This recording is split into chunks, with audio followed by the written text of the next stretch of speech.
Test, test.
You're on. All right. We're going to call to order the City Council work session for Monday, July 31st, 2023. Please stand and join us for the Pledge of Allegiance.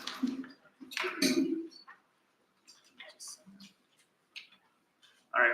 I pledge allegiance to the flag of the United States of America and to the republic for which it stands, one nation, under God, indivisible, with liberty and justice for all.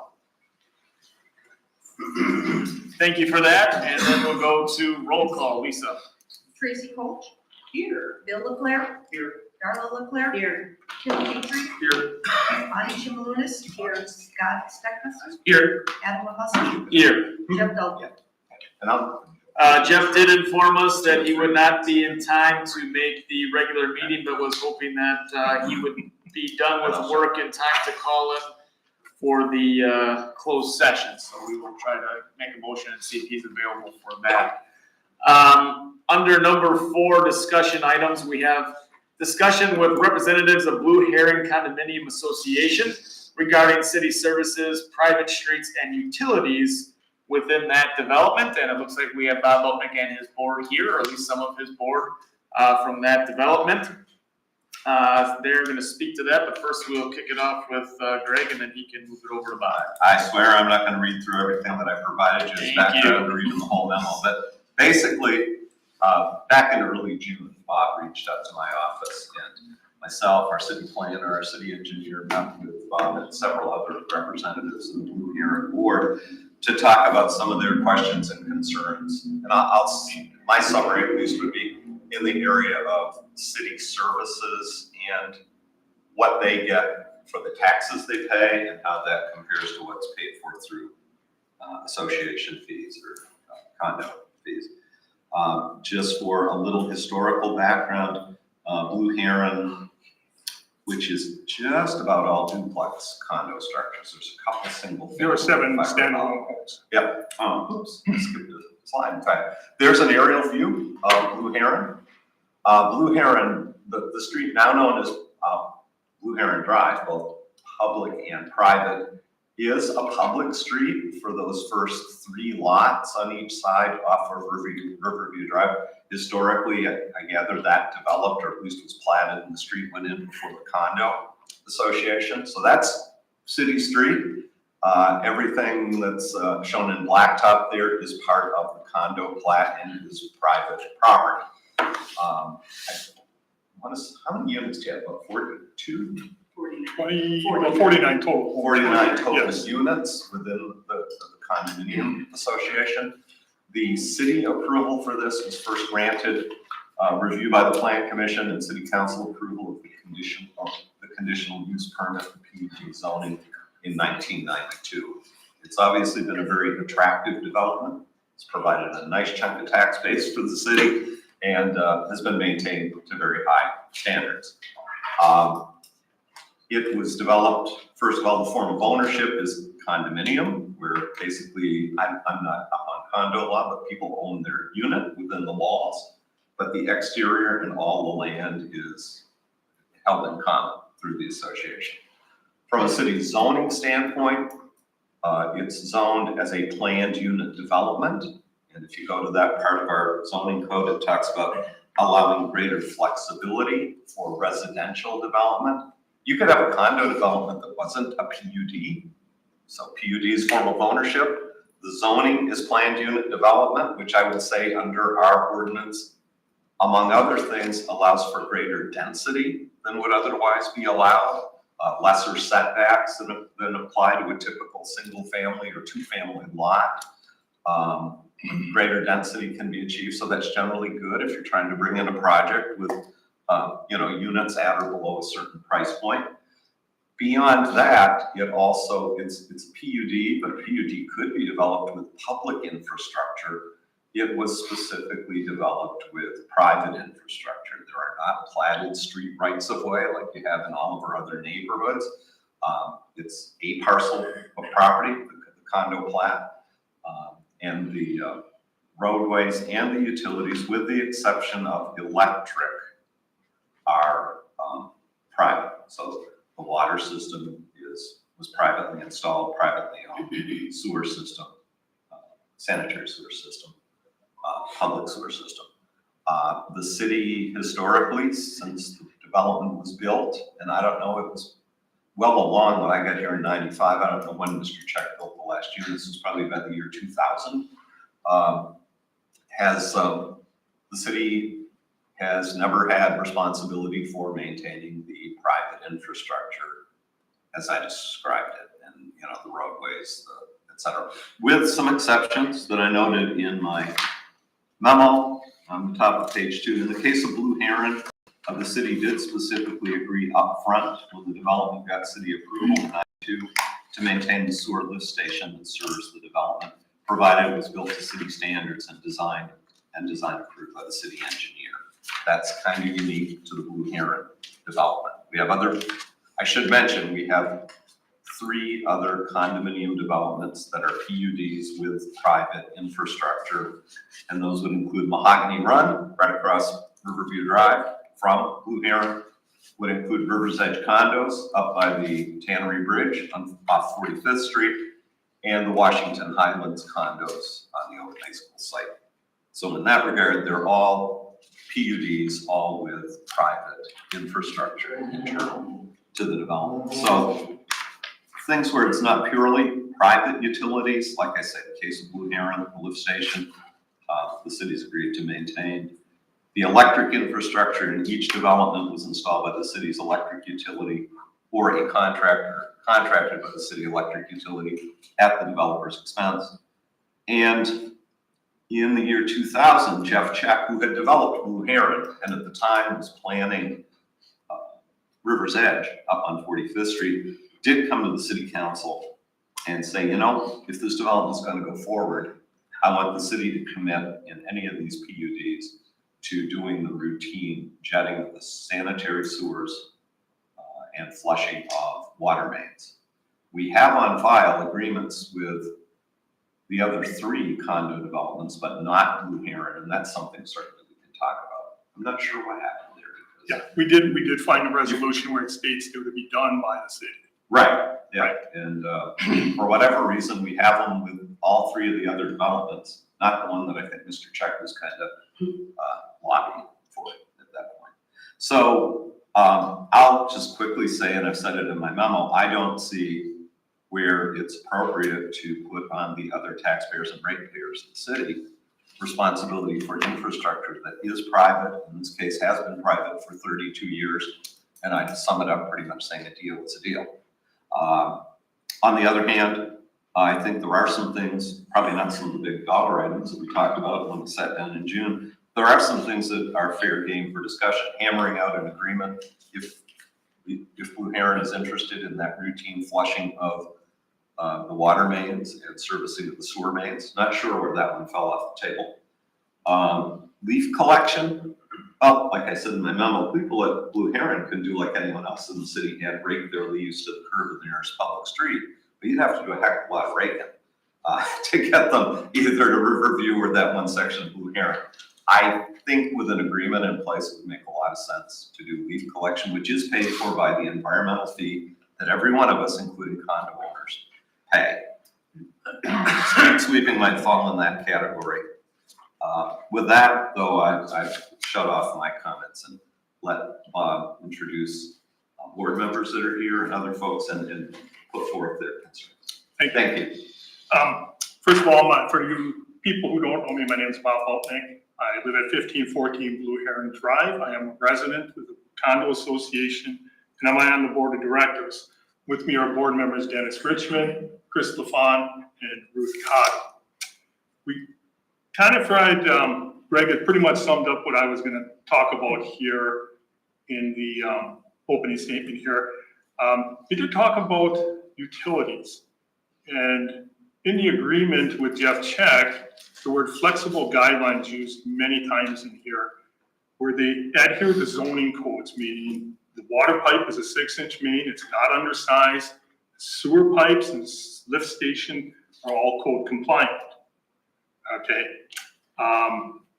Flushing the fire hydrants is, well, let me back up a little bit. How we ended up getting here tonight was on May 7th of 2000, Kevin Tim, our former fire chief, sent a letter to Eugene Tosca. And Eugene was our former treasurer who ran the place. Eugene passed away.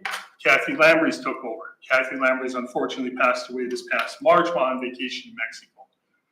We then, as an association, had to get all this information together and figure out what's what and what's really going on back here and things of this nature. Well, this is where we found these correspondence going on between Gene Tosca and coupled with Greg. So as I said, on May 7th, 2000, Kevin Tim sent a letter to the association and to Gene talking about NFPA 25 revolving around flushing fire hydrants. Okay. Apparently Gene responded in May of 2000, and then he must have sent a letter to Greg. Nobody has that letter. I don't know if you still have it. It was a certified letter according to this. I haven't found it yet. Okay, okay, and in there, Greg responded, And that one's in your packet. once again, here, you know, it came in providing flexible guidelines it talks about. And things of this nature, saying that the city was not going to flush the mains, it was the homeowner's responsibility. So we look back and we says, okay, public fire protection, $9.55 per house, 49 times, comes up to $467.95 per month. Multiply that out in a year, we pay $5,615.40. We then are charged for private fire protections because of the 6-inch main coming into the association. There's one on each side, one on each roadway coming in for an additional $1,200, coming up to $6,815.40. And we wanted to come in and talk to Greg and say, well, why do we have to flush these mains? We're paying this on our utility bills and the additional $100 a month. And we were told that, well, it's your responsibility. Kevin Tim basically gave us a list of vendors to contact and flush the mains. Now, I've been back there almost 9 years. I haven't seen them flushed yet. Okay, Greg did send us a bunch of information. I appreciate that. And we thank you and your staff for getting it together. And Greg had mentioned about flushing water mains. It was a resolution signed by John Monka. I assume he was president at that time. Not sure. Okay, Whoever made the I thought it motion said usually just signs. council number, yeah. okay. And that was on July 17th of 2000. And basically there's a resolution saying that the city will flush the mains and the sanitary sewers free of charge and not charging the condo owners. Okay, Contingent on an agreement. what's that? I think it talked about having an agreement. Yes, an agreement, there it gets into the, hold harmless and whereas and whereof and all those things. Okay. So then, we talked about city services. Residents back there pay full property taxes, as anyone else does in the city of Two Rivers. Okay? We do not receive, and this is what we talked about, snow removal, plowing of the streets, and maintenance of utilities, the underground water and sewer utilities. And we told Greg that we wanted to give up, the association wants to give up the rights to the road and the underground utilities. We pay full property taxes as anyone else does. Now, Greg, as he summed up his letter to you and he sent that, he talks about what the city should not do for the city, for the condo association. And in his statement, he puts in there his recommendation, staff's recommendation, that the city not provide any taxpayer or utility rated funded services to maintain, repair, or replace the infrastructure. We are already paying, as homeowners, we are a residential community back there. As homeowners, we're already paying to maintain the infrastructure in the city of Two Rivers. We recently paid for a fire hydrant on Riverview Drive. Shortly after there was a water break further up the road. They repaired that. Then the valve to shut the water off went out, and that had to be replaced or repaired also. We as residents back there paid property taxes like everybody else. And we are looking to give up the rights to the road and the utilities. And that's why we are here tonight to ask that this be done. Now, we know there's an agreement in place. We understand that. Our agreements can be changed and updated just like the federal constitution, the state constitution, city ordinances, and our most recent one was on June 8th. The shared revenue formula was increased for the first time in 25 to 30 years to make it fair to municipalities. We're not an outside resident, we're community members, and this is what we're asking for. So we're asking the board this, yes. Well, it seems to me that the lift pump was taken over by the city, and my understanding is that's pretty expensive for the city because it was never built up to code in the first place. That is incorrect. It was built up to code. If it wouldn't have been built up to code. But I meant up to the way the city would have had to build it. That's my understanding, that's what I remember being told, which is why the wastewater guy doesn't want to say yes to any of that anymore in these condominiums. And then the other thing, if you want, giving up the rights to the road, you mean that you want us to clean it and you want us as if it's our road, correct? As in the city? As like a city street, yes. But it's not, again, it's not really up to code. It's not as wide as other streets. It's, because I read the whole thing and I took notes. And they said it wasn't suitable for regular traffic like our other city streets are. And it's not very wide. Neither is Riverview Drive. That Riverview Drive is smaller than Blue Heron. It maybe is. I don't know the history behind Riverview Drive. But I don't know, was that left the way it was because of, it was a sort of country road in the beginning and then they never had room to make it wider? Well, it was a country road that got annexed into the city. I think part of the rationale at the time was a lot of opposition from people along there about paying excessive assessments. So it got, and most of them, if you live, the way that neighborhood developed as a rural neighborhood, you don't really depend a lot on on-street parking because you get a pretty good setback and a long driveway. I'm not saying I necessarily like it in hindsight, the way Riverview got built, but that's why it got built the way it did. Well, anyway, the other thing, when I looked over your budget, of the estimated cost for the associated fees, there was no expenses toward the electric or the water or maintaining the pump or flushing or any of those things. And that was in 1993. And I understand you weren't there, but my point is, it seems like people just weren't even considering that. I don't know what the advantage is to making this private for anybody. I know what the advantage is for the developer. They don't put as much money into it. And I hope that if you buy one of those condominiums today, it's not as expensive as it was in 1993 because it will have wear and tear on it. It won't be like a brand new house. But not to interrupt, but the market is just like an existing home. You could have not done anything to your house in 20 years and it would be worth more today. I'm sorry, just because of market forces. Well, maybe it is, but Yeah. it also means that they aren't gonna find any other place that's cheaper. It should be cheaper compared to some of the brand new ones that are going on.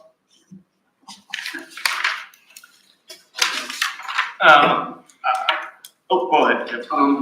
If the water was put in right and up the road, I could see that because I have a similar situation where my property did have the sewer put in and then I just get charged for it.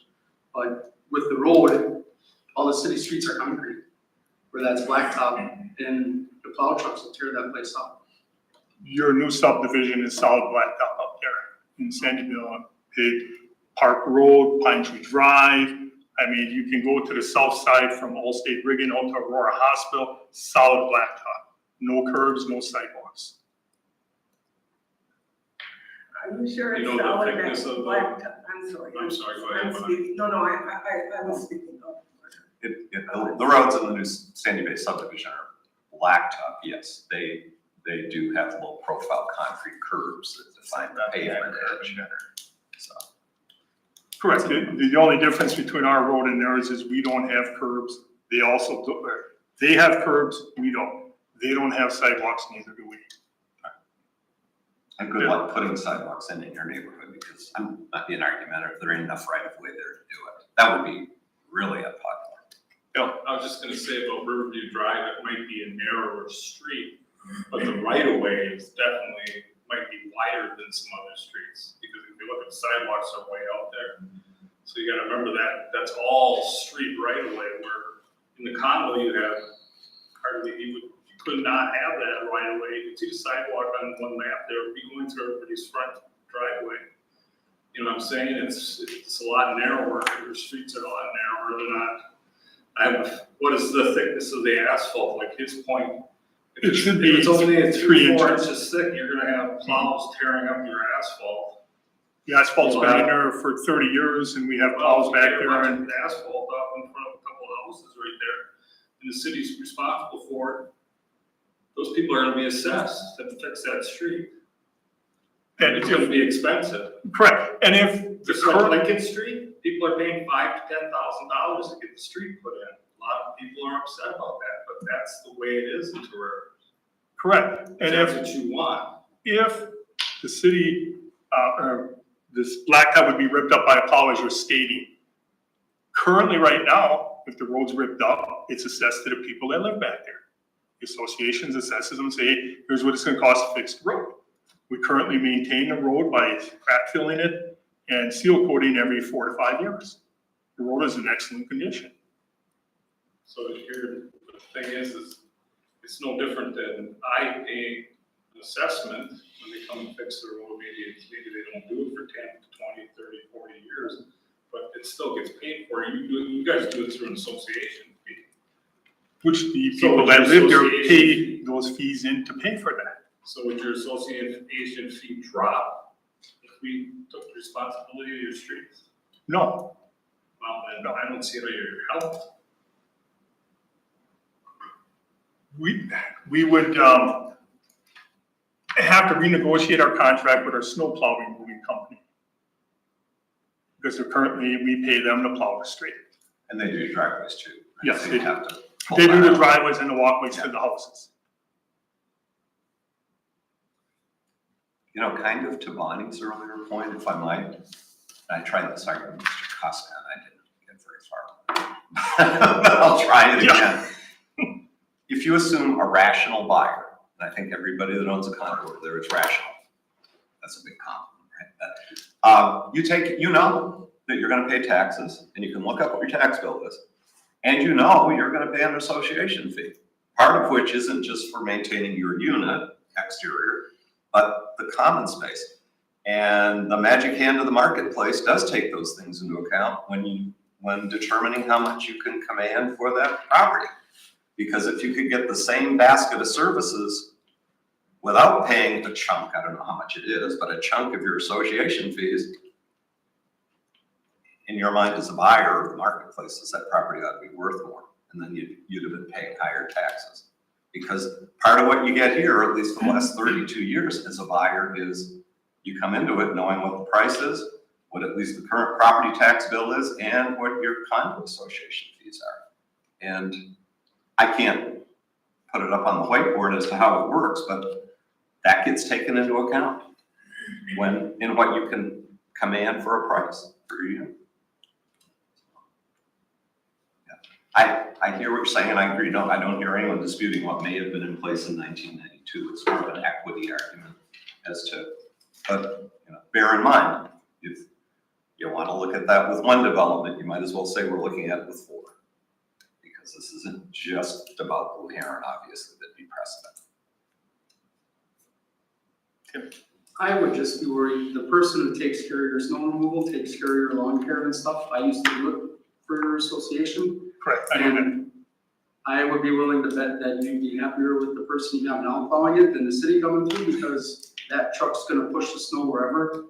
And with the mailboxes or the paper boxes and stuff, the guy who has to take care of it later is gonna be more cautious with everything and not have, and know where all the plants are and this and that, where someone else coming through there with a big city truck, there may be, end up more damage that's gonna have to get fixed later, but it's just something that no one's gonna be happy with the damage being done in the first place, you know what I mean?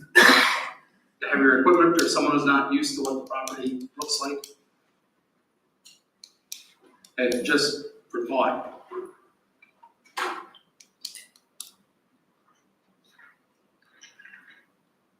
As it goes to this, I did speak with, we have had some dialogue on this before, and I had brought up and we had agreed that I definitely think leaf pickup from the front of your house, street sweeping, should definitely be done, without a doubt. We should flush the mains. I think the only thing that's holding that up is an agreement between your association and the city. I know you have city electric utilities. Not sure why, when it was built, why Jeff Check didn't go with the water utilities as well. I'm not quite sure the theory behind that. But I think the theory behind that was smaller road, if I can give concessions to this and that. That is my opinion of what they do on these condos. And a lot of now is, yes, is it built up to code? Yes. Was it city inspected? No.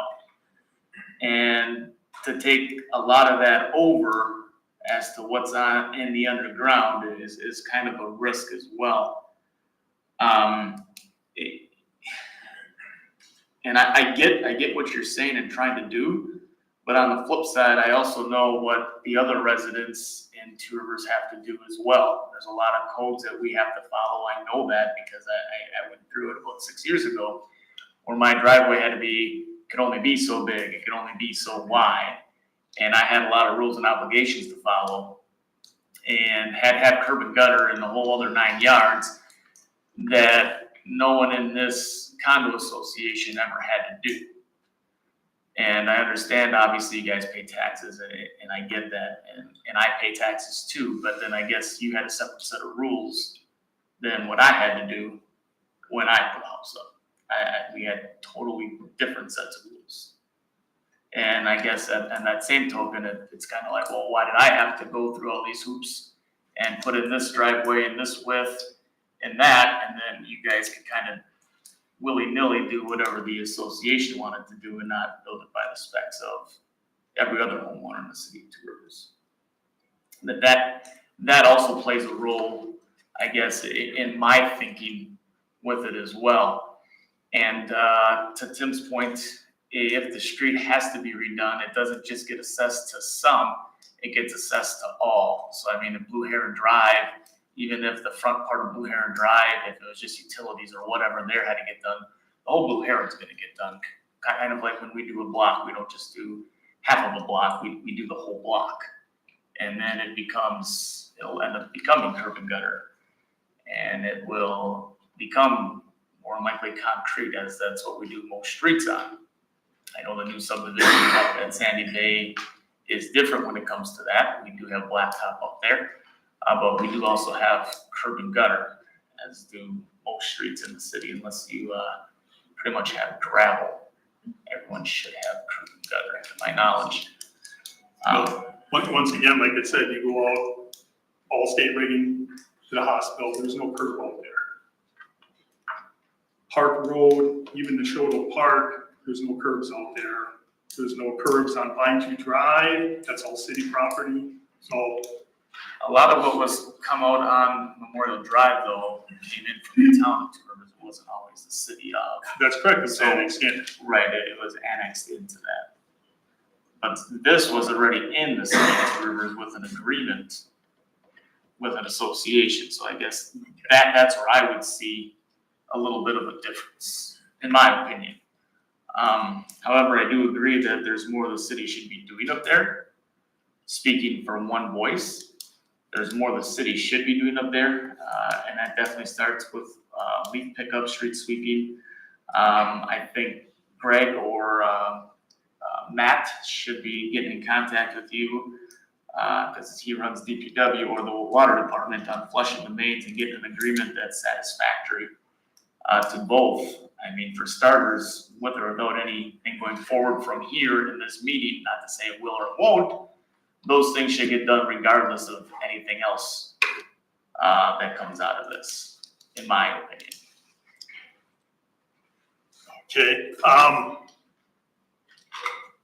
in one of Greg's responses, I just gotta find where he said it, I think. Just find that one. He made the comment. One can only assume that properly informed buyer would have been aware of the association's responsibility for road, water, and sewer systems. Is that correct? Yep, I'd stand by that. And that would be through the agreement with the bylaws in the city, correct? No, I was thinking actually of the recorded covenants. The only thing I can see in there, well, it doesn't directly shout out about utilities, but it's crystal clear. It's entirely private property. There are no public rights of way or easements there. And in the sample billing, which I think Bonnie might have been referring to earlier, there at least was a reference to like $100 a month estimate at the time for road maintenance.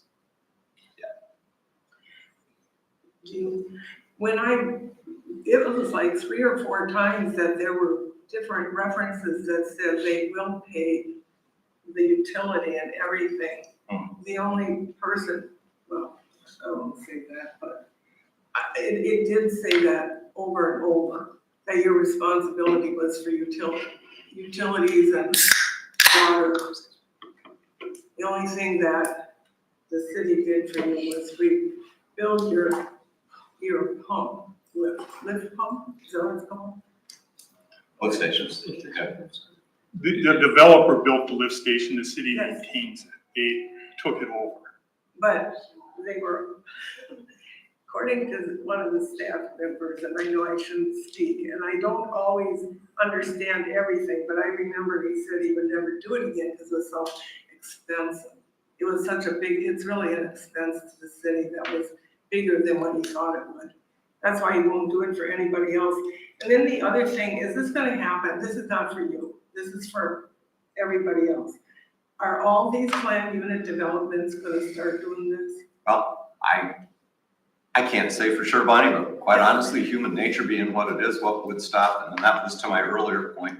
And I'm sorry, I hate being disagreeable with nice people that have properties that contribute to the city, but of course they will. That's human nature. Can you save $1? I hear the Blue Heron people got the city to reverse 32 years of precedent. Why not? Go for the gusto. So my concern is, again, this is a very good discussion about Blue Heron. If the council changes the position on this, be prepared certainly to address Washington Highlands, Rivers Edge, and Mahogany Run. Because at least sitting here right now, I don't see any nuances that make them any different. Okay, but going back to your comment about a well-informed buyer,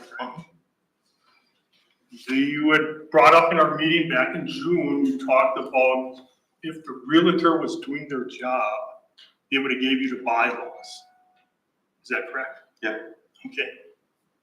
The bylaws do state, and I don't have it here because it was such a big packet, I didn't print it out. I took what you had given us. It does make reference to the utilities and to the road.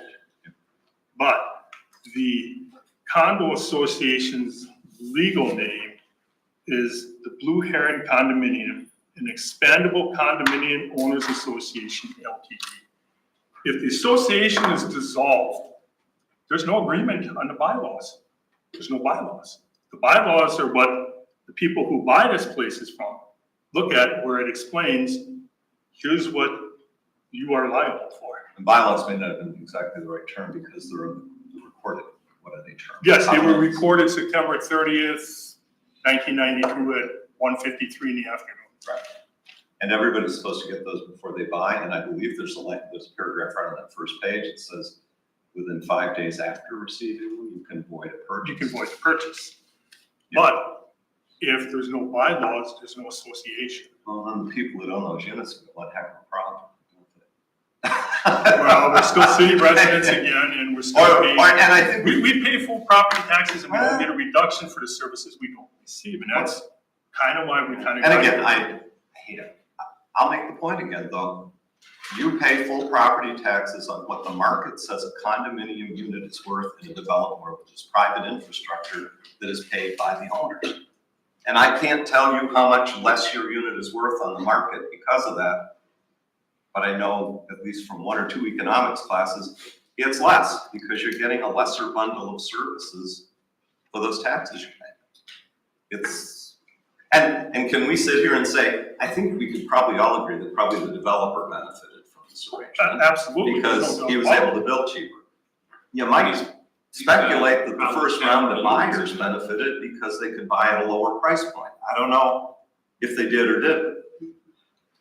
I would argue though that condos are still arguably at a lower price point than they would be if you got the full array of city services without having to pay for any of these other things through your association fees on top of your taxes. I know what they're selling them for back there, and that is not accurate. Okay. They're being sold, I paid $12,000 above assessed value when I bought them. I don't doubt that. So you're not getting them at a cheaper rate because, Then you're willing to assume that additional cost and shrug it off, apparently as well. through the bylaws, which is the agreement, I haven't really seen anything where in concrete, I read some of the planning commission minutes where it's, the whereas, whereof, and all this. Mhm. But there's nothing in there that actually says the agreement can never be changed Oh. or No, I agree with you entirely. anything of that nature. Greg, Sir, can we run the street sweeper up? We give them that? I had suggested that in here as well. Street sweeping is funded through the environmental fee. I would argue that is an infrastructure maintenance, like using fees to it. It's cleaning the street and helping for stormwater. Yeah. But to patch the streets, to resurface the streets, bear in mind, you guys are taking a break here of the private infrastructure there, but when we resurface an already paved street per city policy, Matt, it's 30% or 33% is borne by the general taxpayers. We don't assess fully on replacing pavement. Actually, the assessment policy is about 75% is supposed to be borne onto the residents. Right. But current practice is more around 30%. 30, that we're yeah. assessing. So that would have to be adjusted for. If the council wishes to present, we didn't put this for an action item tonight because it's really the first time we've had a chance to sit down. It can be on a subsequent agenda to provide action. Matt, do you have any perspective, that's put you on the spot, any perspectives you want to share on this? Well, as far as the. Our city engineer, Matt. Well, I know I that do, is. but I don't know if you're holding. Yeah. As far as the cleaning of the sewers, it does not have to be done annually.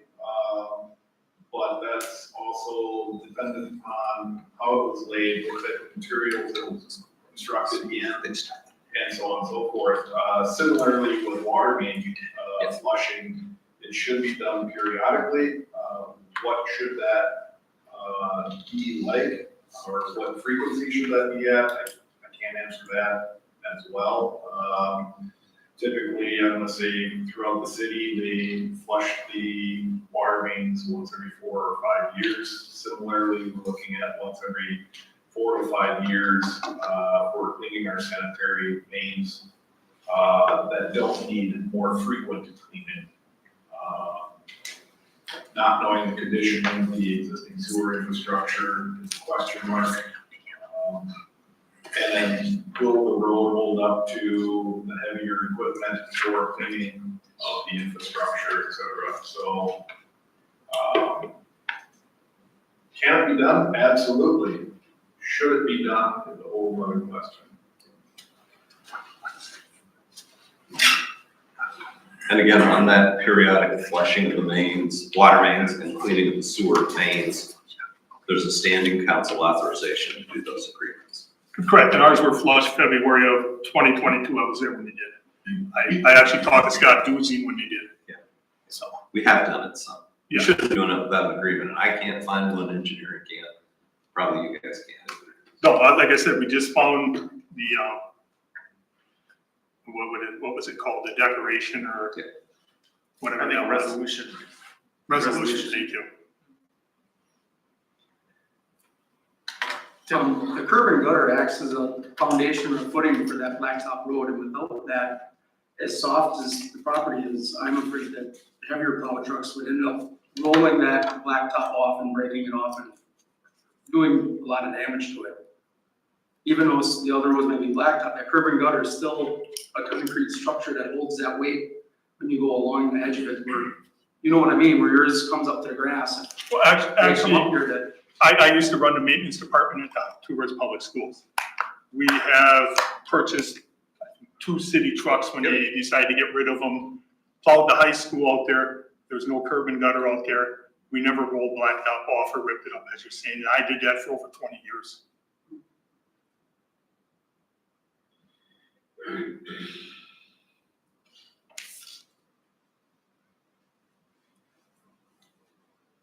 Anybody else? Any other questions? Tracy? So what I'm hearing is what the association wants out of this is that you want the city of Two Rivers to take over the responsibility of the roads and infrastructure. That is Is that correct. correct? That is correct. We are already assessed full property tax value as anybody else in the city. We don't get a discount because you don't do any of that. We pay the same as everybody else in the city, as you and everybody else sitting in this room. You don't get a discount on your rate. It's an open question as to, Unless you would be willing to give us a discount for, you know. as to for what that. your property's value truly is. I think it's pretty decent. You're right, though. That street is pretty pristine all the time. I'm sorry, I'm a little hard of hearing. I can't. Have you had a lot of potholes to fix? No, we have maintained the road and you can come out there and look at it anytime. I know they say it's a private road. We will not do that in the neighborhood. This weekend was a fine example with the softball tournament going on there. Many people walked through. My wife and I were sitting outside on our patio and we went out and talked to people and they, oh, it's beautiful back there and everything. So the road is open. If you want to come back there, drive through and look it over, feel free to. The last 8 years, I think we've had asphalt and seal repair out there twice. We did a major patch job and there were a couple spots where we heated some blacktop up that was a little bit in a rough looking shape and we seal coated the whole road. So it has been maintained and taken very well care of. I'm just saying that you pay association fee, I'm sure that paid for seal coating the road and so forth. Yes, it did all. If the city owned the road, you probably wouldn't get that. It wouldn't get seal coated, that's correct. Seal coated, it probably would crack a lot faster, the heavier trucks in the winter and affect it. I mean, you say it won't, but I think it's true, you got a big turnaround there, there's problems in that area. I think you'd be better off keeping that private. I think that street's held up pretty well. I live over there and I've seen that street over the years. I've lived over there since '92. And it looks a beautiful street, it is. I have to give you guys credit, take good care of that. But if the city owns it, you're not gonna get the same care. I think you're gonna lose something there if you let the city take it. that's what I was trying to get at. And this is what Tim is, yes. Go ahead, Darrell. Okay, I just want to make sure I'm hearing this right. You pay taxes, the taxes are based on what your home is assessed at. But the thing is that what sell price should be, well, I don't know, maybe it's the assessed too. Because you're already paying the association fees, then that does affect your tax amount. So you've already been getting. No. No? No. Okay, well, It doesn't affect the rate. okay, I'll be stubborn and sit here and say, I can't prove it, but it probably affects the value. We've not asked our assessor, but we could. and that's what taxes based on. Yeah. And the other question, I don't mean to be argumentative, is if, let's say you do that with all four condo associations in the city. You're picking up an added expense and liability for the general taxpayer and ratepayer. And what are you getting in return for it monetarily? Nothing. And what does this, I'm being argumentative, what does this do in the future if somebody comes in and says, this is a really nice piece of property, I've got an option on it. I want to do it as a PUD in city. It's because I can bring the units in at a better price point, and I'll be happy to do the private infrastructure, and I'll put it in the covenants and tell the nice people that buy the units that it's their responsibility. Do you say no because you're gonna, or you say no, but come back and talk to us later? I don't get the public policy implications of this, other than it's really tough because these are all nice developments with nice people living in them. But it's taking what was the deal, changing it, which you have every authority to do, but without again, it's just taking on more responsibility that the city never agreed. And nobody's saying we did, never agreed to do.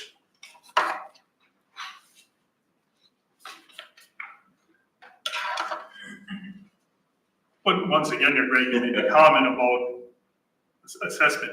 When I bought my condo or bought the home, I paid over market price. The city came within a month, reassessed the house and said, no, it's only worth this amount of money. Even though I paid more for it than what it was assessed for. And if we chase sales, it literally pegged your assessment, you can add as hell, because there are comparables out there. But they still came back and said, no, the house is only worth this much, even though you paid more for what. And you're paying property tax bill based on I paid the property tax bill on what it was I assessed. bet you just about everybody in this room right now is paying taxes on an assessment that's lower than what they could get for their house. I'll stipulate that I am. I just want, everybody is paying more above asking price these days. I mean, my brother got more when he sold his house. My brother got more when he sold his house. My other brother knew a guy who came prepared to give 10,000 more than the asking price. Somebody called the realtor, he said, this tour is over, the house is sold. So I don't know what that guy paid. I mean, my point is that's how it is today.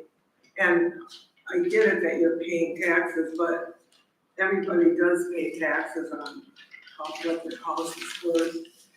And I know that my property was assessed 4 times by the city in 20 years. You just don't, you know, at least with a private, and in these notes, it did say that your street was more like a private driveway. But I do at least, you know, the city's not gonna assess you 4 times in 20 years. Might not though. I mean, if this passes. I guess my suggestion is the council wants us to come back to at least have a formal action on record. Maybe we give it a little breather, not put it on next Monday's agenda for August 7th, but calendar it for the 21st and bring it back. That gives you time to think about it. Drive the neighbor, you probably all have, but if you want to take a look at it. The fundamental facts are there, and I think both staff and the association pretty much have stipulated to those. But the request is, again, hey, agreements can be changed, and that's the request. I think it does get a little tricky though, because we could have a lot of people coming in here, even in the future, with a PUD and doing their own infrastructure, and then coming back 10, 15 years later, trying to stick it back onto the city after they and I'm not saying, I don't know what Jeff Check did there, I was not part of it, I was not even on this council in this seat, I have no clue. But I'm sure that it was to his benefit when he did it, otherwise he wouldn't have done it, which means he saved $1 or $2. How he saved $1 or $2, On the road. I don't know. It's on the road, as I Right, stated. and then you're gonna get everyone that ends up doing that, to save $1 or $2, and then to pass it back onto the city, and that's kind of a fear as to where I sit. And again, not everything is built up to the way a new home would have had been built up to, should that road not have been private. Again, I can bring you back to my house and the things that I had to do that are well different than what Jeff Check had to do back in this subdivision because it was a private road. He didn't have to follow the same rules and guidelines that I had to go through. Correct, you're talking about the driveway. Driveway, curb gutter, the cut, the length, the width, Hmm. everything that I had to go through. I had to put in sidewalk, I had to go through the whole 9 yards. There was no sidewalk there, but I had to. I had to go through it all. Like I said, there's many places in the city of Two Rivers where there are no sidewalks. Right, I'm just, right, but what I had to go through, I'm just saying, as a new homeowner, within the last 10 years, that's all stuff that I had to do. It was all forced upon me. Most of those areas without sidewalk, I'd say for the most part, you're right, but most of them were annexed into the city, and those neighborhoods were designed. That was Memorial Drive South, right? In that manner, and probably they'd be just as had up as I expect Blue Heron would if the city came through and rammed sidewalks. Either because of elevation issues or there ain't the right of way here. Which is what I tried to explain, like a lot of that Memorial Drive went back towards Manitowoc, that was all town up, and that was annexed in. Correct. Obviously with that already built up, so we didn't go with ramming. The subdivision on Lincoln Hill, did we make it cheaper for the people that are on sidewalks to make it more, make it more appealing to people to buy there? Because when we first put it in, the housing market wasn't. It was originally, and it wasn't a separate set of rules for the city, anybody else could do it. It was set up as this conservation subdivision. You don't have to have sidewalks, and that did bring a little infrastructure cost down. But then there's a requirement that you have from the development site, either sidewalk or bike trail that provides connectivity into the rest of the city. So Mariners Trail runs through there. You gotta have, and I'm sorry, I don't remember the percentage, you gotta have 30 or 35% of the area as dedicated green space. We don't require that in the typical subdivision. So it was a whole set of things, yeah. And it was trying to be responsive to some people who were very angry that that subdivision was being developed out there. Sure. Yeah. Looking back, it might be easy to sound critical, but this is a better place because Blue Heron got built. Because Jeff Check might have looked at it and said, you know what, with standard neighborhood densities, because it couldn't have been nearly as densely developed as it is, and with standard neighborhood infrastructure that the city requires, the numbers don't work because the infrastructure cost per unit is substantially lower here. But with that, at least 30, how many years ago did I say? Yeah, 31 years ago came the requirement and the expectation. Yeah, but it's all private. And it's yours, Mr. Check, or it's yours, future owners. Which is kind of why they got away with some stuff that others don't when they go through that building process. I'm assuming the water mains are plastic there, PVC. I guess that would be a question to ask Matt or Scott. Yeah, I didn't look at the as-bills, but in the 90s, the city was still, I think, unduly rigid, but by God, it will be ductile iron mains, which is real good if your main freezes up and you need to get thawed out because it conducts electricity. The city, under city streets, only in very recent years has started on plastic. That has not happened in 32 years back there. Right. We've had a Probably lot not of gonna freeze, happen. so. I would like to leave here though, when we do and get off this item and bring it back in September, I would like a consensus that we do put on that agenda that we would provide leaf pickup, street sweeping, and flushing of the main with an agreement that would hold harmless the city of Two Rivers, an agreement with the association. I think that's the least that this council could do, as they do pay into those funds on their water, on their utility bills, that is, for such services that they're not being provided to this day. And I think that would be very prudent of this council to go forward with and to make sure that that gets done. And there's no formal action on this agenda for that, but I would like just kind of a show of hands to try to get that on for the September meeting, and then we can take up the rest of it as a separate action item. I prefer this to be one action item and then the rest of it to be a separate action item. If the rest of the road becomes the city of Two Rivers and its utilities. So a show of hands if you'd like to see that on the agenda in September. Both separate action items. Okay. And even though that was an official action, I'll tell you for the record, it'll be on there.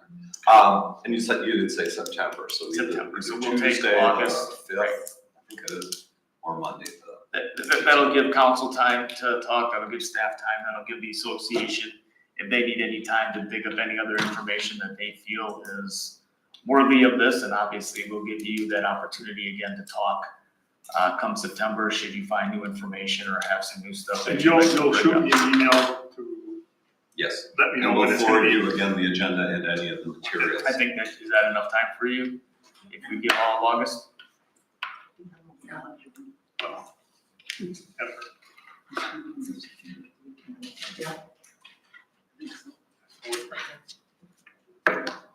Yes, that'll work. Okay, we wanna make sure you guys have the time, and then to make sure. Correct, we we're come gonna back, dig we can come.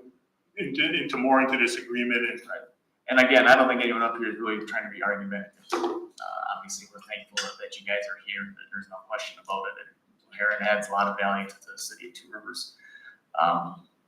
It just, there's an agreement obviously in place, and then there's obviously the way it was built that isn't also up to the city standards.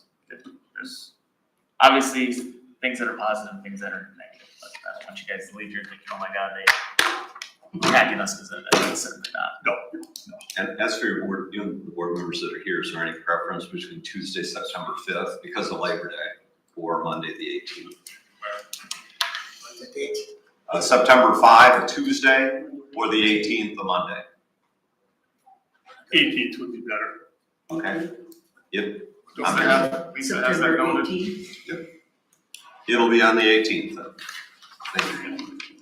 All right, thank you for the opportunity to come and talk to everyone. Yep. Can I just ask you Yep, one last go ahead, question? hold on, Tracy has a I just have, why after 30 years are you approaching us? This is very- We have all new people living back here. The old guard, Gene Costa, Okay, all these people have passed on and moved on. okay. I think there's 2 original homeowners back there yet, Mel Tepe and Pat Wicklocks, and that's it.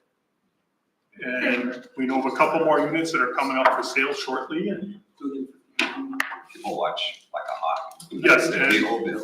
yes, Or, trust me, the people are trying to get in back. they are. It is a very beautiful area. We have a list of people want to move in. I believe it. We don't even have to use a realtor. Right, and rightfully so, it's a very well kept up area. I won't tell you my view because Greg will send the assessor over to me. Yeah. We don't wanna do that, we don't wanna do that. Nobody beats Mel's view, right? That's what Mine, nobody can build across the street from where I am. I'm at the 15-14 one. Okay. And I bought Mel Kevin's place. Yes, she bought Bell Kevin's. I'm right across the street at 15-14. You see Yeah. the big opening there, the trail. Bob and I are real neighbors. Yeah. Okay, So we put a patio and I got a very beautiful view. you're in a beautiful spot. We got the best river thing. Indeed.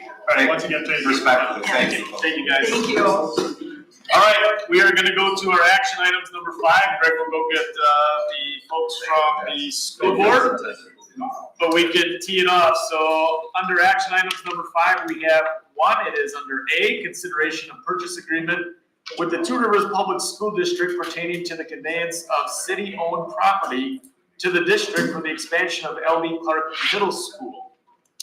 This portion will be a joint session with the Two Rivers Board of Education, which is here. The recommended action is a motion to approve terms for purchase agreement and authorize execution by the city manager and city clerk of the purchase agreement deed and all other documents necessary to finalize the property sale. So we do have the school board, looks like filing in. I see a couple of them here.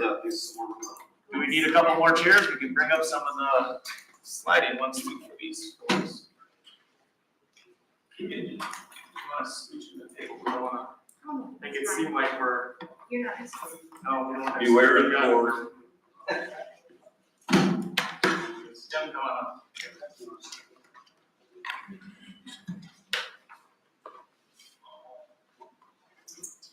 Is there enough where I can slide down to the end? I can move. You guys, I can move. Slow down the corner here Flex. too. Are we good? Do you have enough?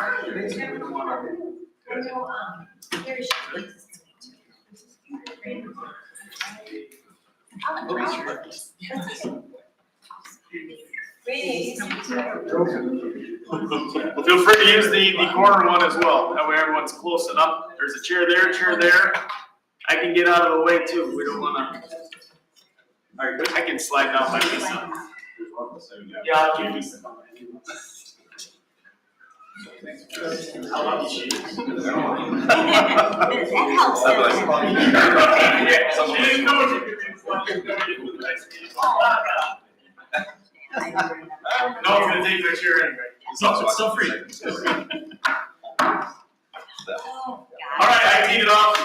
Over to you. Okay, council's got a whole raft of materials in their packets. Be assured, I'm not gonna regurgitate that. This is not a new topic. We last met for formal discussion of this back in late January with representatives of the Board of Ed. You're aware of the voter approval of the school district referendum.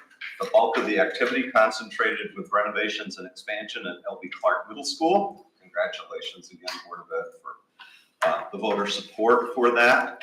The council direction and follow-up to that meeting in February was to direct staff to proceed with an agreement that would sell the entirety of the remaining city-owned property to the north and west of L.B. Clark School to the district, and that's, pardon, this was crafted by the city manager late Friday afternoon. What's outlined in pink would get conveyed to the district to add on to that green rectangle that is the L.B. Clark site presently. There were some conditions attached to that resolution that was in your packet, most notably related to the Pony League regulation field that is in that area. And that was to replace that field with a new similar field to the northwest corner of the property. Current Pony League diamond is shown there between the existing school and a stormwater feature there on the north property line. You may remember when we met in January, and we're still of the belief in February, those were originally going to be wet ponds or detention ponds to handle stormwater runoff from the school. There were subsequent meetings with staff and representatives of the district and their design team. We learned from the folks at Bray and the engineering folks that it no longer would be wet ponds, but I'm not going to remember the exact terms, but a forebay to the right, to your left, I'm sorry, the west, that would initially receive the stormwater runoff, and then an infiltration area shown there to the right or to the east that would, with very sandy soils there, would take care of what was collected and directed to that area. So instead of having standing water, a lot of the time we learned that only from occasional precipitation events would there be standing water.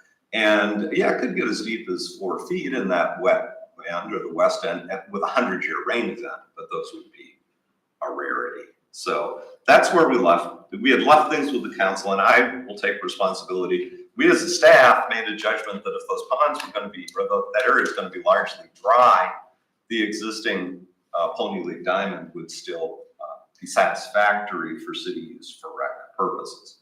Now, when we got to Plan Commission, we did have more discussion as the Plan Commission looked at the site plan.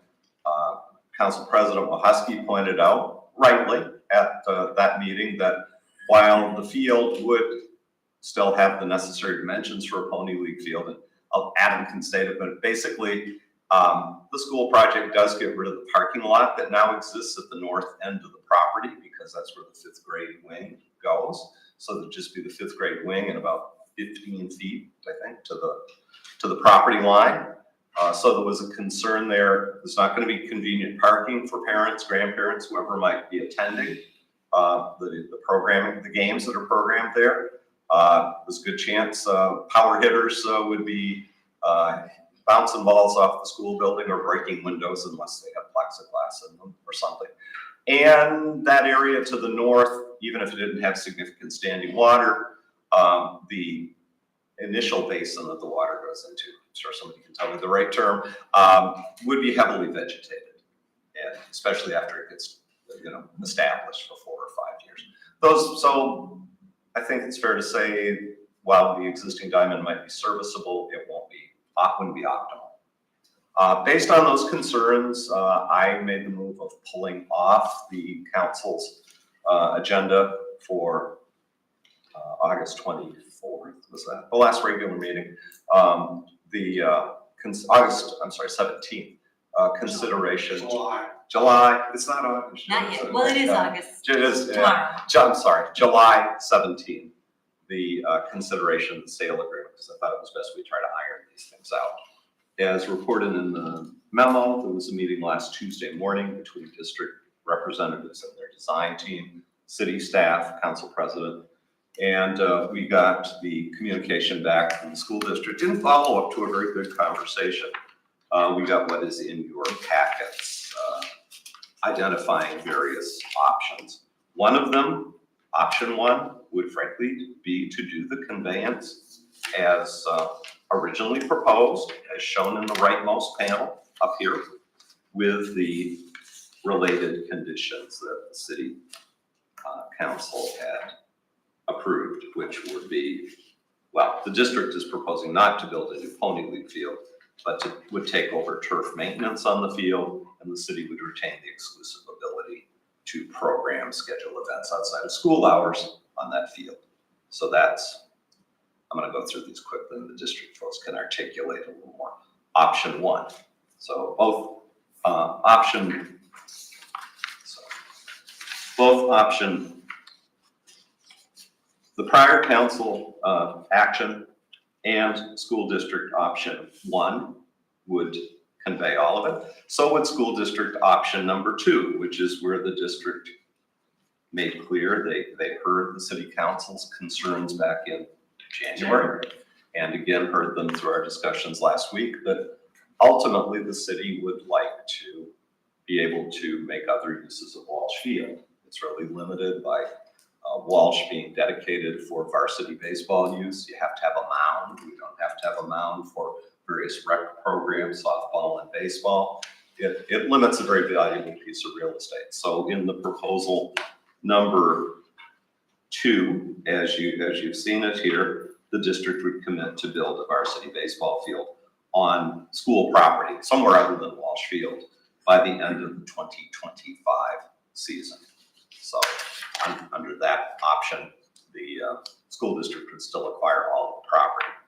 Option three, the communication from the district indicated, if the city still has some concerns about land ownership, say I'm paraphrasing, the district could get by, my words, not theirs, with getting just the property it needs, attain the necessary setbacks for the expanded campus, the ability to run a pipe up to that stormwater detention pond, and then ownership of those facilities proper. Now, my interpretation of this one, maybe I got it a little off, Diane and team, was the city could maintain either those two parcels as shown, or maybe that pipe is through an easement that just slices through the city property. And just because I like to make things complicated, I threw in an option 2.5, which would be, you know what?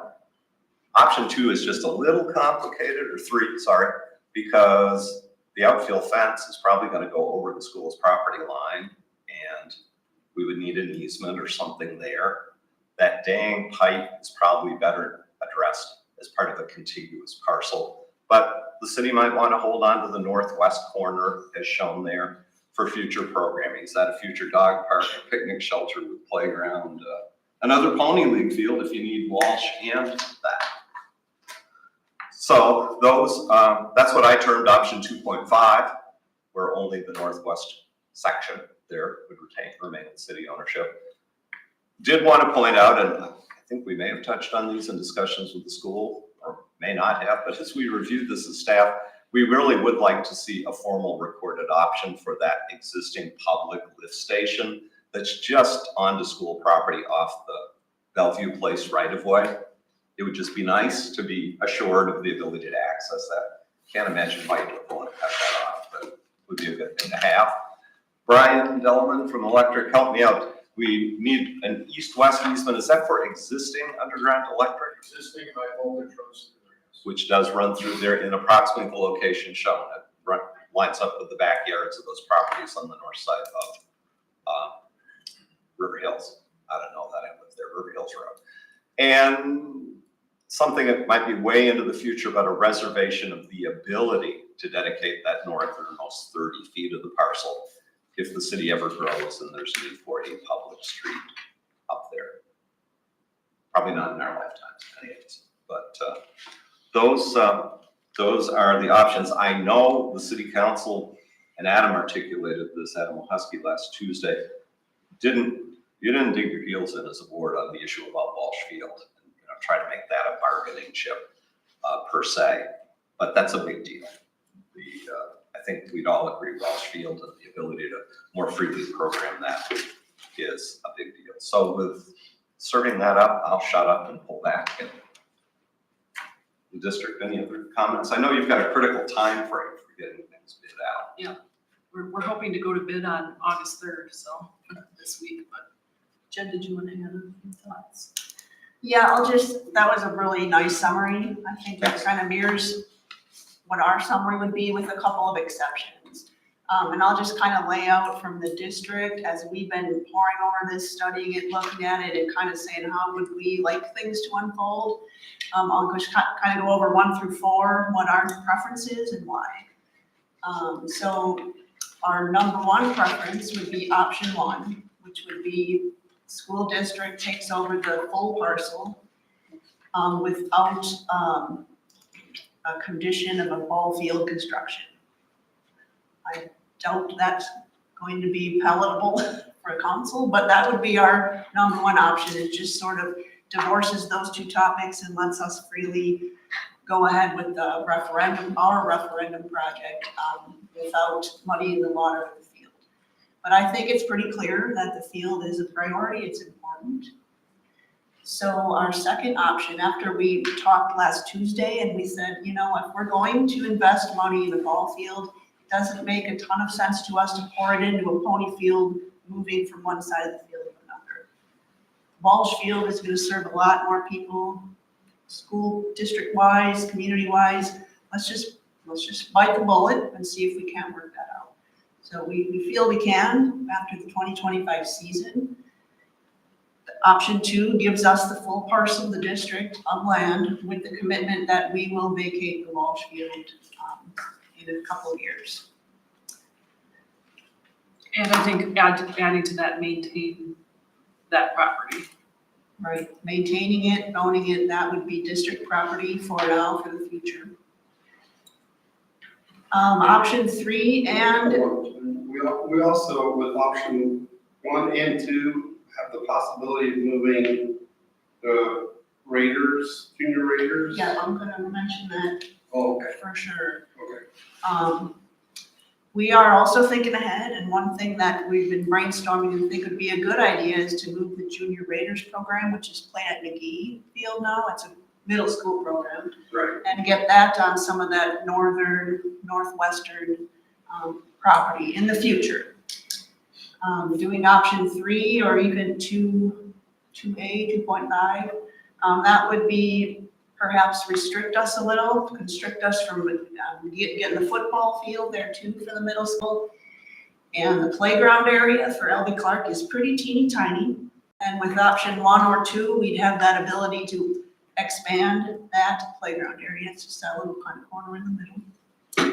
You guys see where the playground area is that she's talking about? I think 3 and 2.5 are just, I don't want to say a little messier, but it kind of constricts us from our future expansions in this area for the school.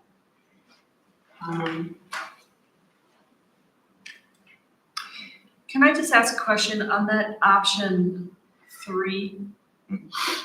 Is that's not that's the piping going to, okay, so that's underground.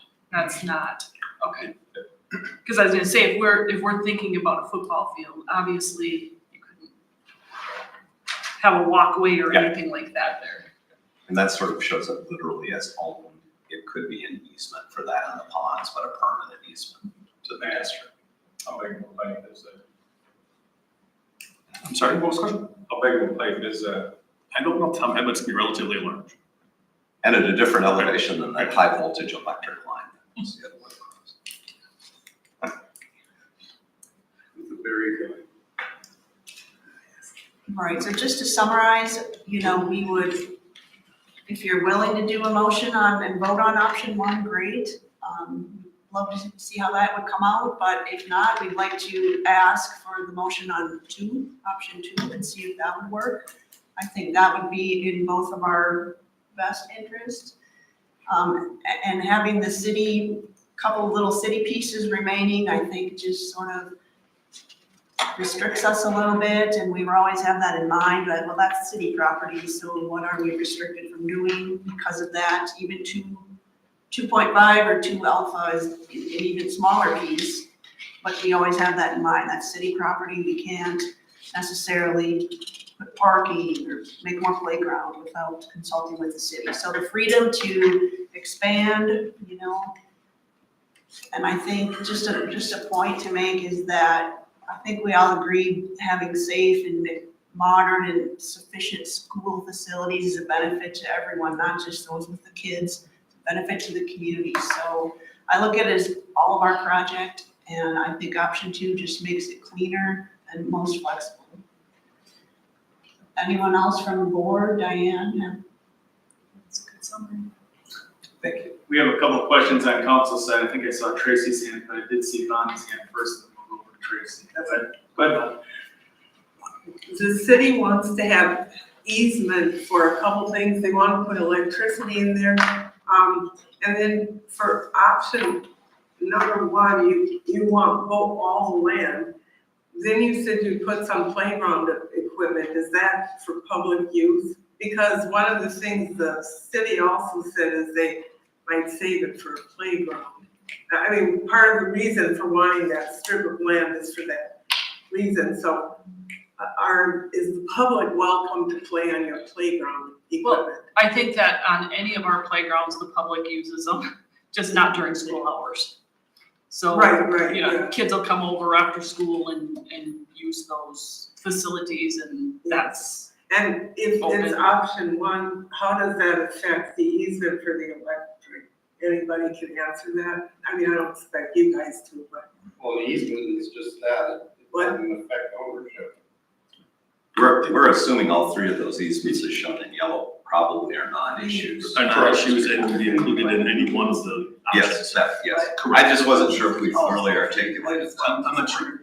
The updated properties, their survey was submitted for review. I'm not sure if we received the comments back, but I'll want to get back to our civil engineer. I'll agree to And of course, because the city owns it now, we didn't have an easement in place underneath it. Excuse me, if I could, just to that point, I did send those comments along with the minutes, which recorded the CSM comments. Okay. To your representative. Great, thank you. Tracy, did you still have a question, or did that answer? No, we answered. Perfect. Jim? So you would agree to maintain Walsh Field for a year and build a varsity baseball diamond somewhere? So that would free up Walsh Field in the future? Option two would be we would commit by the end of the 2025 year to move out of Walsh Field. Okay. So that it's free for everyone. Scott? How often is the Pony League field used? Couple days a week. But it's also like the best field for those, like it's really the only option, to be able to play the Pony League. So Okay. even if it's 1 day a week, it's the only way It's to run still- that league. Okay. Yeah. Yeah, I was just curious how often. Thank you. Okay, now with all of that being said, and I know we've talked about a couple different plans here, one where the city owns part of it, the school district owns part of it. Some concerns came up with, I heard of Junior Raiders being able to program that there. The Junior Raiders currently play on city property right now, so I don't see that ever being an issue, and it hasn't been since the inception of the Junior Raiders playing at McGee.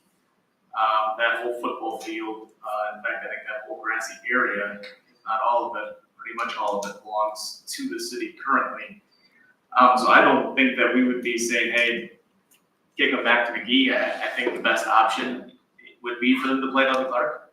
And I think no matter how we dice this land up, that is still gonna be the best option for the city and the school district to have them program there. With that said, we don't wanna lose sight and have that be the reason that we don't have a Pony League field there either.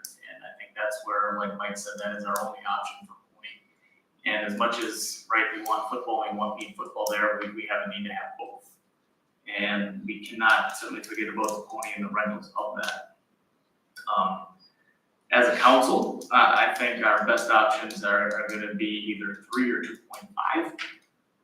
The area at LB Clark that we are looking to convey, was cited at one time, very recently, for a northside playground. And as we had talked before, there is no playground. I think Washington Park is right on 35th Street. There is no park. We have 11 parks, but they are all from Washington to the south side. There is not one shelter. There is not anything north.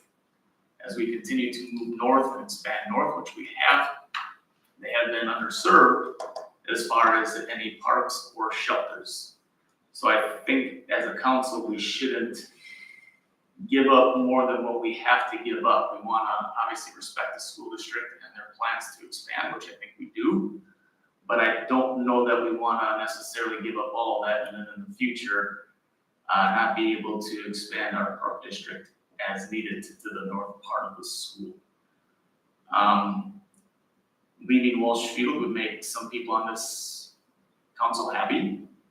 I know that, me included, because we can still program Pony League activity at Walsh Field and still have it as a baseball field. But there's so much more opportunity for us if we don't have to have that mound. Because now we can rent it out for softball, we can rent it out for Little League, we can use it for Pony League, we have lights. Something we don't have at LB Clark, and that LB Clark field can primarily, hopefully, become more of a practice field or a pickup field where we don't have all the problems with parking or as many foul balls going back over into a 4-foot, what I would call a depression, of which you would have to go pick up foul balls. Right now, to the north of this depression, we have a fence that the city put in to block balls from going any further. So we know that they go as far north as that basin, retention pond, depression, whatever you want to call it, goes because we put up a fence, right? So that means there's going to be quite a few of them that end up in a 4-foot depression where kids are going to be running in to go get balls. Freeing up Walsh Field would also, we could use it as a Pony League field and softball and all that, just as described, but then we could use more entertainment venue out of that because we don't have to do anything with the mound. But right now, the mound is a raised thing in the center and it costs a lot of money to maintain and keep there. You can't just rip it out, put it back in. It's not really removable. So I think Walsh Field could be better utilized in the future with that, to have more events, host maybe concerts and stuff of that nature. There have been people that have asked the city about a actual outdoor venue that had seating. And this could help serve that.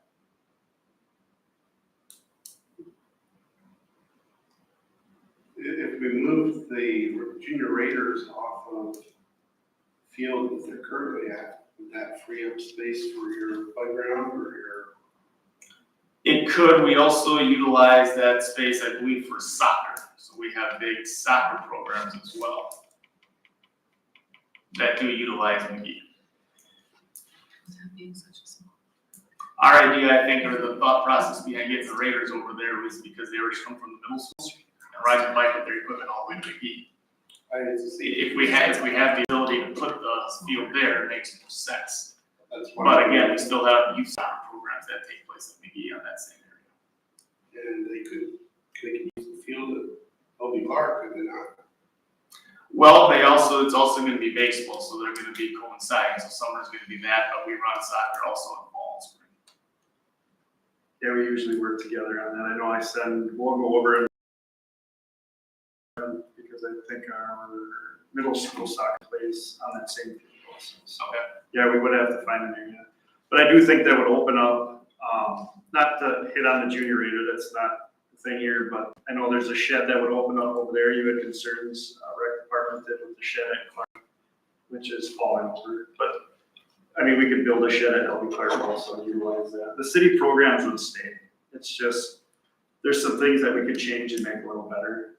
And I think utilizing that field, I know we've also talked in the past about, playgrounds are not cheap. And we are starting to configure a playground and get some ideas on it. And you were saying there's nothing on the north end, and I know we had talked in a meeting in the past about maybe working with the city and, you know, putting our playground together and maybe making a smaller playground into a bigger one for kids to go to, which I think would be a great idea, something to talk about in the future. Yeah, I mean, I think tag teaming is certainly a good thing. Right. But then also you get like one downfall is you get the homeschool kids that do use that stuff during the day where they would not necessarily be able to use that during the school day. Sure.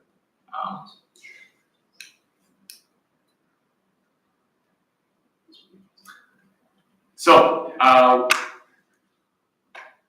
council cannot really talk about this because it is an action item amongst each other.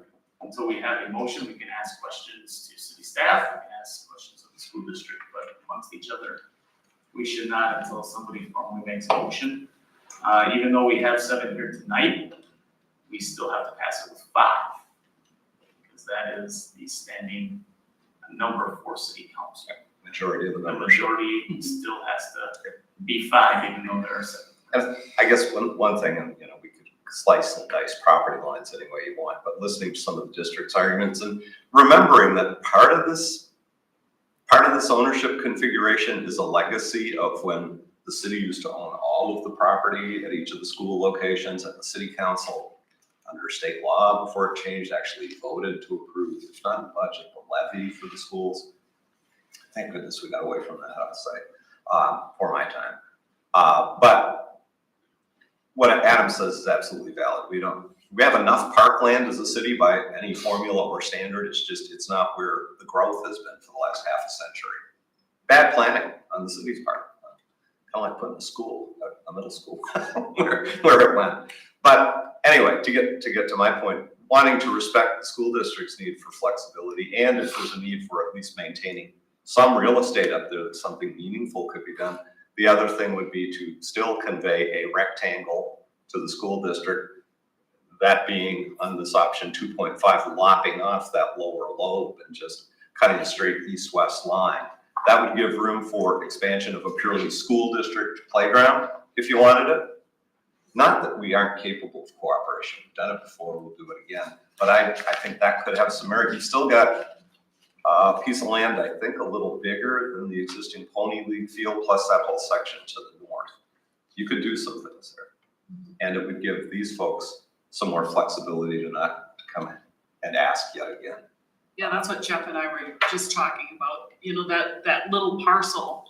It's hard to imagine what that's gonna look like at this point because, you know, we're so in tune to the build right now that we haven't really talked about that You're playground talking yet. about that same one that I just pointed out? And that would be right next to your new playground area. That would give kids, and you know, if we can, I'm thinking that little parcel, if we're trying to put, I don't know, 500 kids out there would be not a good idea.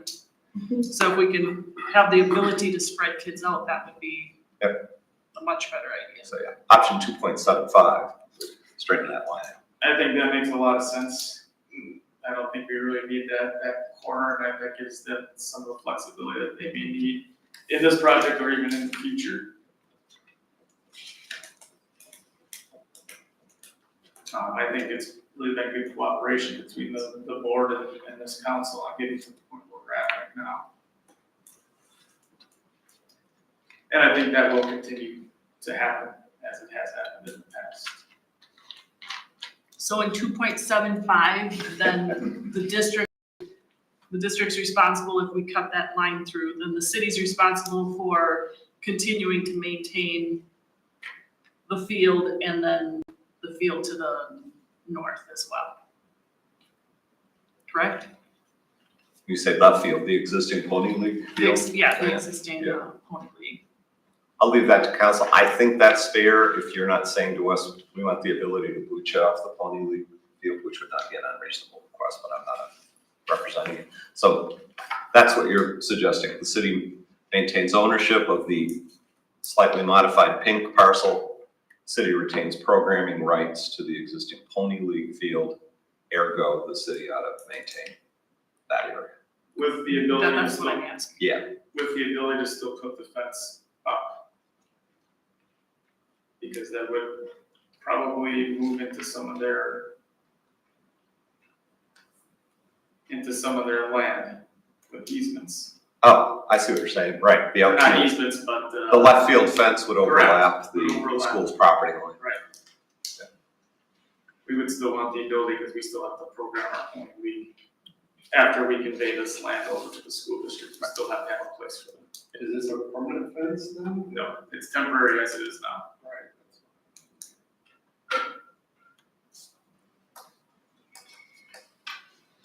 Is that amenable? Are you talking about all these options? 2.75 is pretty much this option, as you see it, with the city maintaining this, school district getting this.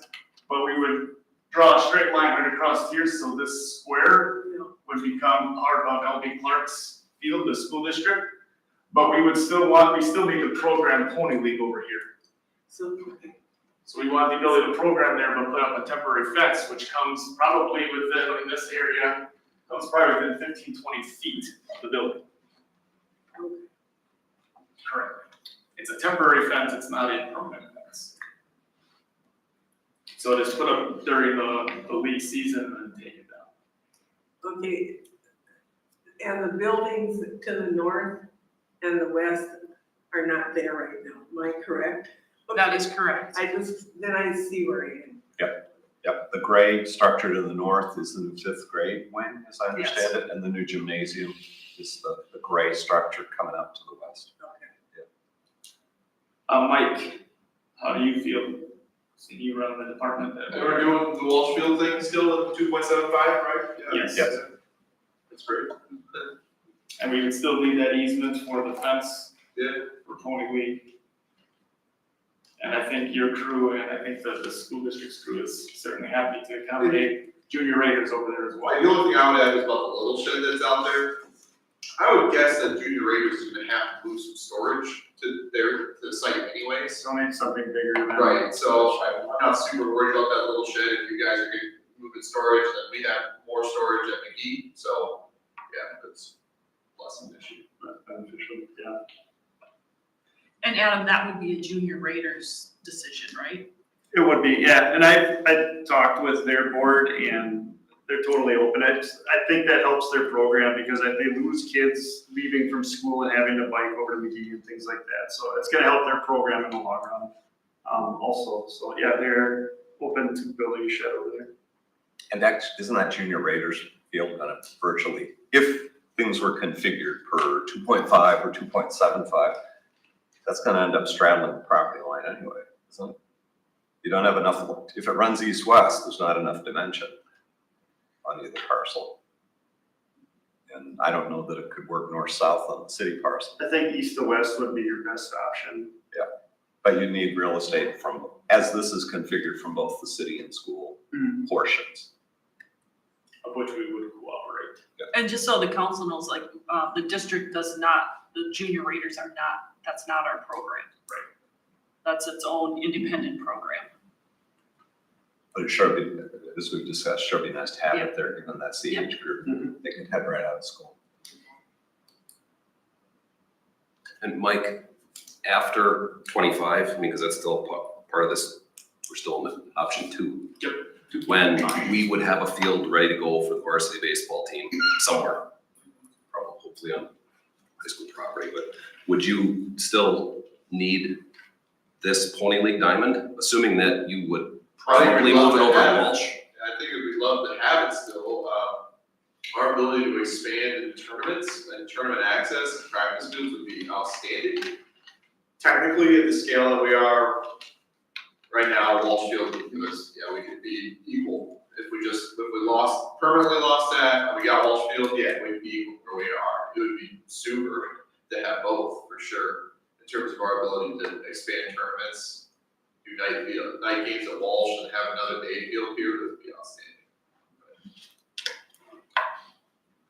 Does Pony League activity presently overlap at least what we know is the school year? And I'm just gonna say the later date of mid-June. Well, that's a good question. It might. I don't think so. I think most of their season's out of school. County League should have ended Yeah, they just, And then they this just weekend is finished next. up, but It's not over yet. We just got knocked out last, what day is it today? So then it must Last be week, next Wednesday. weekend, this weekend coming up. I know it always runs into, it might be the next 2 weeks that could be running into issues with football starting all the time every year, so. it's starting to get dark at this field. Like if we were going later in the season, like if the team was playing later, instead of getting knocked out, this field would be quite dark. And this is about the end times. I guess I was just thinking, the city part of me shouldn't say this, but part of me wants to say it. It'd be nice if the school district, if future needs required, could, with notice, say, that Pony League field isn't available anymore, don't shoot me, council. But maybe at a minimum, the language about an easement says, that would only be for placement of the fence outside of the regular school year, so you're not dealing with, oh, there's an out, the kids are back and look, there's an outfield fence almost up to the. Would it be done by, is it I mean, you're saying, Adam, you're saying it's, or Mike, you're saying it's done by like this week? Yeah, like if they played in the championship, they've got like 2 more weeks if they're playing for the championship. So county league does start the week of Memorial Day. So it does start during the So school it'd be a year. week. Go ahead. My only concern, go ahead, I'm sorry. My only concern is when, it'd be nice to know eventually, once you guys get bids and timelines, is how this is gonna affect Pony League next year in terms of construction, and tearing out the site and stuff like that. Because that could be an issue, if there's a lot of construction on the site and we can't play, then we're stuck for a year. We're drilling down into a detail, but if that outfield fence was placed there, what, by even May 15 and September 15 at least. That, otherwise than that, it's generally out of there. Yeah. Session. Is that reasonable, Ed? I know you have to have that field, it's the only area. So for me to go over there and babysit once a day, I don't have a problem with that either. Just make sure no equipment's getting rolled out there. We might have to, that's interesting. We may have to come to the city to ask for some support built too, if the city maintains that land. I mean, I don't exactly know what that's gonna look like. Oh, as far as staging for construction, it staging. doesn't give you a lot of extra space there, does it?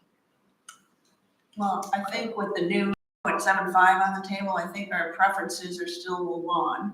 But then 2 is definitely our number 1 preference, and then 2.75 would slide in there as the next, once you get to making motions and thinking about that. And help me out, Mike, Adam, the council members, I mean, parking might be a little hard for parents and grandparents going to Pony League games while the school's getting constructed next year, but it's one season, it's just one season. But we shouldn't have any, I'm not sitting here seeing the city should have any real qualms about use of that westerly parcel that we're talking about maintaining ownership of as staging. I hope we're not gonna use it for anything. I mean, shoot, yeah. We're not building a park there at the same time that they're building a school. Right. That helps some. You're Yeah, still that close could to that be, north yeah. property line then, without question. A challenge.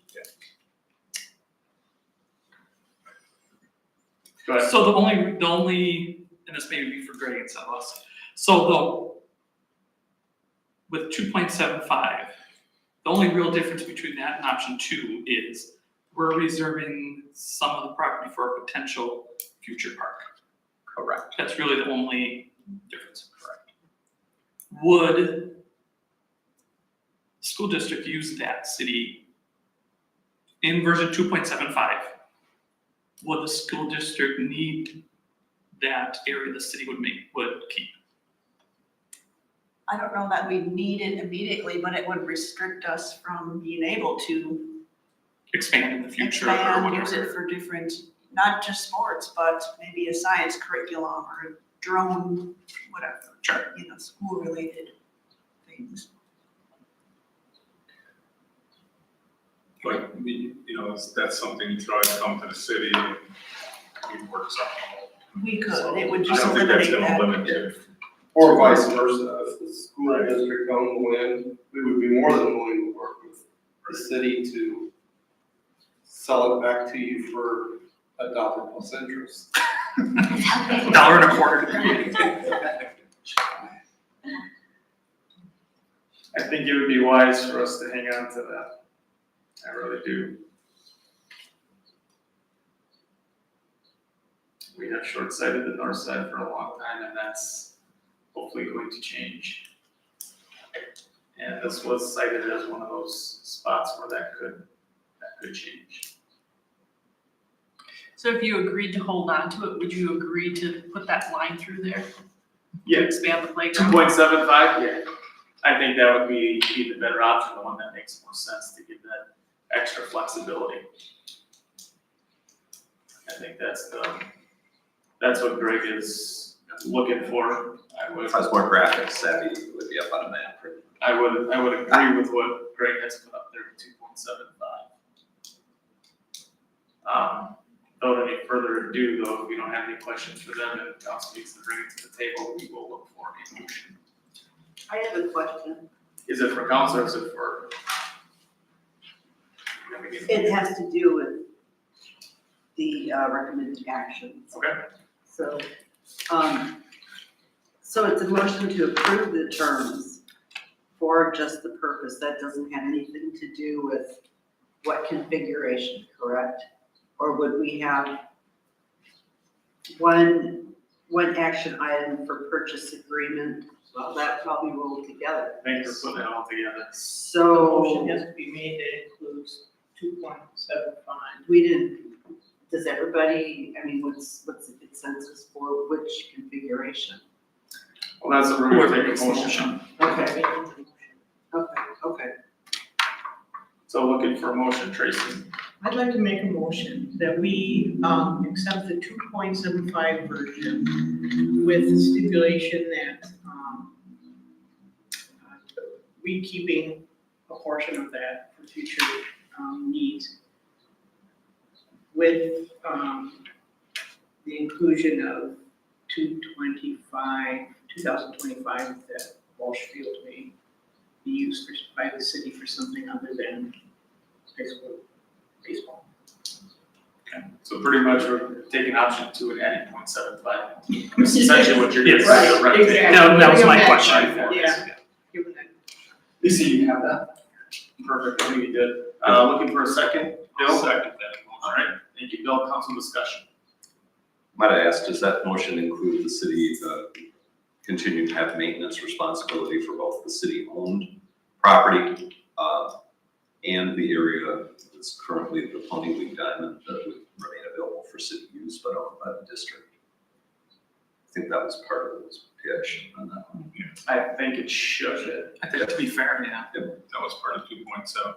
Right, just for clarity, either that or we take a 5-minute break and type it out, but that and and condition of the school district allowing the city continued programming rights to the area identified as the Pony League Diamond and the easement necessary for placement of that outfield fence in the area between the building as expanded and the property line, the school's property line, at least for the period May 15 to September 15. Yeah.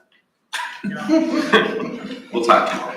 No, Is that amenable to Tracy and to Bill? Absolutely. Okay, so what we're looking there is to be able to we will maintain that whole property. We will also be able to program that after school. North of the school, right? Not the whole road, north of the school. North of the school. We will maintain that. We will be able to program it after school hours and when school's not in session, so AKA summer. With also the responsibility for them to allow us to put the fence up where it needs to be, which I believe is 275, correct? 275, which will extend onto school property.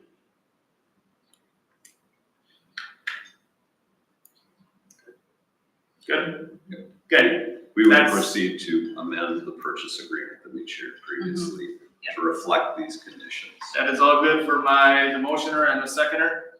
And I'm just Yes. gonna clarify that line goes across. That 2.75, that line goes directly across. Everyone on council understands that too, right here. Yep. Right straight across that becomes school district. And that conveyance is for $1.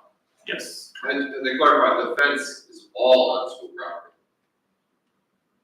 Yeah, it probably, well, yeah, even in right field, it's probably majority of it's in school property, yeah. So a 275-foot mark, wherever that lies in school property would allow for that one fence. Okay. Any further discussion, Scott? Do we have to put any, or should we put anything in there that says they can use city property? We're saying they're gonna let us use their property. Do we have to say anything? They can use the city property whenever they want? Well, I don't think they, if it's being programmed, no. Just like we can't use it during school, but they are obviously citizens, they can use it at any time. Okay, like- just want to make sure that we're not, because like you said, you know, whatever, drawing programs or whatever, if it's open, you should be able to use that. Yeah, I don't see why not. We don't have to put anything in there about the Ramblers crossing boundaries with moving anything there in the future if they want to. No, because we already have the field for the Ramblers at the gate, they already striped that. In the future if they wanted to, that, because it'd be crossing the line, wouldn't it? It would, Is it parkland? Can I just allow them to do it? you can allow, but it's also not a district program, so I don't know. It would have to probably come back before the Ramblers, but it's a good point, yeah. We need to allow for Ramblers. Yeah, I think we'd both probably allow that. Yeah, That would be a benefit I think it's, to both of us, if we can fit it in there. it is in the benefit of the city, to obviously ensure that football is alive and well for the school district and for the citizens of the city. The only issue I do see is if they do end up putting a shed on that field, where it's gonna go. Yeah, we'll have to probably look at where that 275-foot fence goes and make sure that it's just, It's an arc, right? it is an arc. So center field, we're, just north of that, maintenance walkway there, where the underground pipe would run. You'd have that area. Yeah, because of the arc of the fence, the swing of the fence, it would mirror the diamond, right? How do we get there? Or considered city I property think, for the. and if, right, if it's on city property, I think we can find a way that it makes sense that it doesn't impact future uses for us, but yet is convenient for the Ramblers. I don't think anyone here is gonna sit there and say, don't you dare. Kind of like what's being used now. Right, yeah. Obviously, it's not a condition preceding to closing, but it is predicated on the school district's commitment to vacate Walsh Field. Yeah, at the end of The title does not refer to it, so. Yeah. Okay. I'm just sitting here thinking, there's a lot of, I think we can craft this just fine, and I think council's comfortable with it. Or we can put it in a nice written document for next Monday. How do you see the board acting on this proposal? Well, Prepared we to have act a- tonight? We have a we have an agenda. Yes. So if we're okay, we would go next door and Okay. have a conversation and make sure everyone's comfortable with it. So then on this side, we'll take a vote on it. We'll let you guys go over there and digest it. Do you want to craft something and then just bring it before council next week Monday? Let's, I guess, is that problematic? I mean, I think you can leave tonight with a vote on the bullet points as identified. Ours wouldn't be until the 12th. There's a good third. But then we could have a formal purchase agreement with these terms voted on by both. Agreed, right, the terms of it, we can vote on right here. Yeah. We put we'll get the full document in front of us. Thank you. I think that's best. Okay. Any further discussion? Seeing none, Lisa, can you do a roll call, please? Bill Leclerc, Aye. Darla Leclerc. Aye. Tim Petrie, Aye. Bonnie Shimelundis. Aye. Scott Sickmesser, Aye. Adam Mahowski, Aye. Tracy Polk. Aye. All in favor. All right, thank you very much. You guys want to break then? Yeah. Are you guys are you gonna come back here?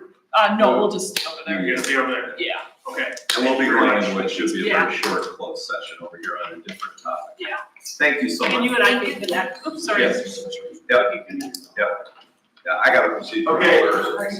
While we're still in open session, Jeff wants to join us for closed session, so we do need to take a motion to accept him into that. Are you getting it? I'll make that motion. Thank you, Scott. Tracy, you guys with Tracy? Or do you, should I, Tracy? Okay, we're still in here. Any council discussion? Council discussion?